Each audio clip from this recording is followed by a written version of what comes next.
On voulait travailler sur les 70 ans de la libération de Mélé et on a commencé par collecter des témoignages de personnes qui avaient vécu cette époque-là.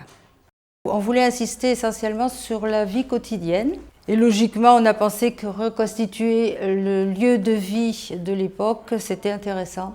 Alors on a eu quelques jeunes, on a eu des collégiens hier, et là évidemment, comme on s'y attendait, il y a beaucoup de points d'interrogation pour eux. C'est-à-dire que les ventouses, par exemple, ils n'ont jamais vu, ils ne connaissent pas le principe, c'est normal. La lampe à carbure, n'en parlons pas. Et puis tout ce qui est relatif au chauffage. Chaufferette, bouillotte, bassinoire, tout ça, ils ne connaissent pratiquement pas.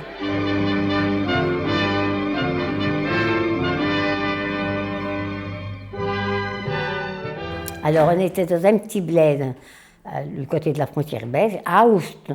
Nous étions 5 enfants avec notre papa parce que nous avions perdu notre maman. Donc quand ça a été pour partir, on avait encore un oncle, une tante.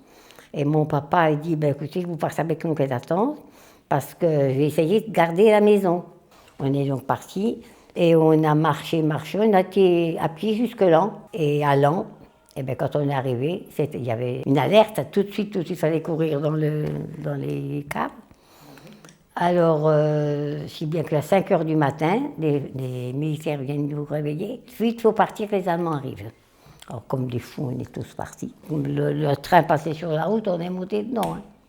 On n'a pas été bombardés, mais les trains avant avaient été bombardés. Et de là, on est donc arrivé à Mélé. Après, ça a été assez calme. Quand on est parti de la ferme, nous, il était 8h30. Quand on est arrivé sur la route, on avait les premières jeeps.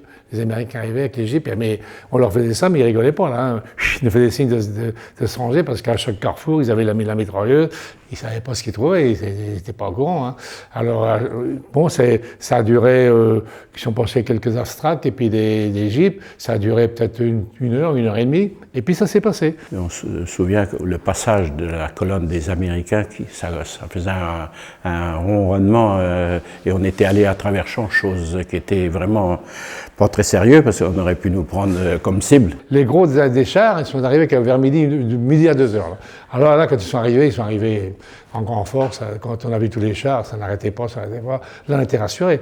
Mais il y a beaucoup de pays comme Aron, où les Allemands sont revenus justement après quelques passages, et puis qu'ils ont pris des otages et qu'ils en ont tué, je ne sais pas combien. Hein. À Mélé, on aurait pu avoir le même cas, parce que tout le monde était fou, tout le monde sortait les drapeaux et tout, alors qu'il n'y avait rien de fait. Hein. Et il y avait encore des Allemands à la commandanture.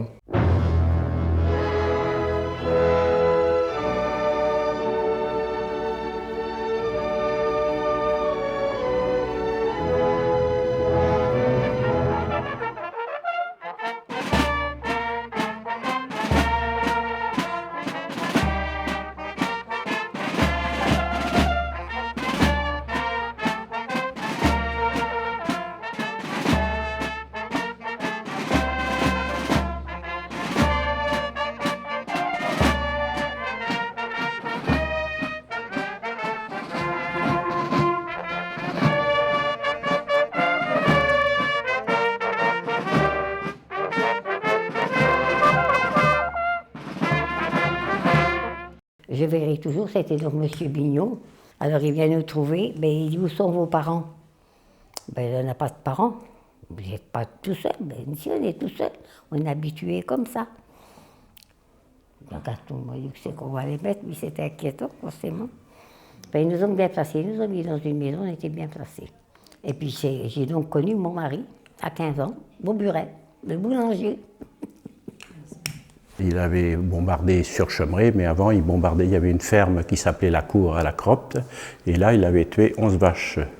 Oui. Ensuite, sur Chemré, il y a eu pas mal de maisons de détruites, il a dû avoir 2 ou 3 civils de tués. On a toujours eu des Allemands, tout le temps, plus ou moins, mais il y a toujours eu des Allemands à Mélé pendant toute la guerre. Pas des SS, hein, c'était la Wehrmacht, et puis ils n'ont jamais été méchant. On n'a jamais eu de grosses histoires. Ouais, puis moi, on avait la trouille, on n'était pas quand même, on était jeunes.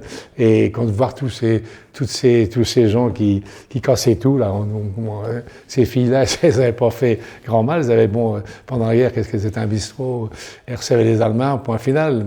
Mais il y en avait sûrement là-dedans qui avaient pire, et puis qui n'ont pas subi rien du tout, même pas des réprimandes, de rien.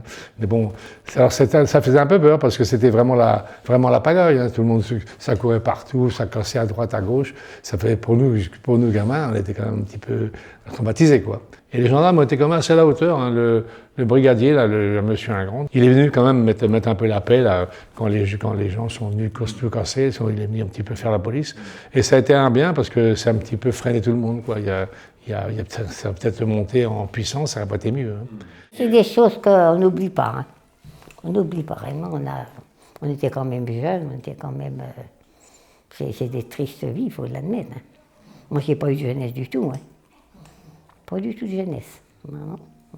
Et ça s'est très bien passé, il ne faut pas qu'on se plaigne. Très bien. Dieu merci, il n'y avait pas de maladie. On n'a pas été malade, ça s'est bien passé.